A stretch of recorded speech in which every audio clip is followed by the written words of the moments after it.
На самиот крај од тековната година и Советот на општина Виница ја одржа редовната 35-та седница, на која меѓу 25-те точки од дневниот ред беше разгледувањето на предлог буџетот за 2016 година.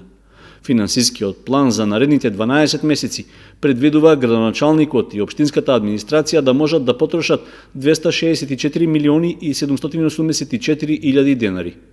Од оваа сума најголем дел, односно над 48 милиони денари, треба да бидат наменети за реализација на проекти од комуналната дејност, односно за изградба и реконструкција на улици, за поправка на јавното осветлување, изградба на филтер станица, како и атмосферска и фекална канализација.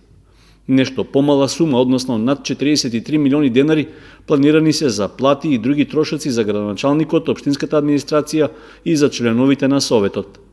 За надоместоци на вработените и за работењето на училиштата ќе се потрошат над 124 милиони денари, што се добиваат како наменски дотации од државата. За културната дејност пак ќе се наменат околу 5 милиони денари, од кои најголем дел исто така се средства од државните фондови.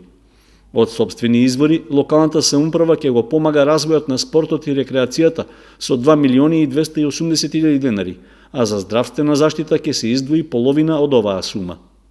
Освен за усвојувањето на предлог буџетот за 2016 година, членовите на Советот на Виница ги разгледуваа и усвоија програмите за работа, како и статутите на јавните институции и предпријатијата чиј основач е општината. Исто така усвоена беше и предлог програмата за уредување на градежното земјиште, улиците и патиштата, а се прифатија и предлог одлуки за изготвување и аплицирање за проекти павилјон на плоштад во Виница и заедничко управување со ризикот од поплави, што се однесува за регулација на коритото на Виничка река.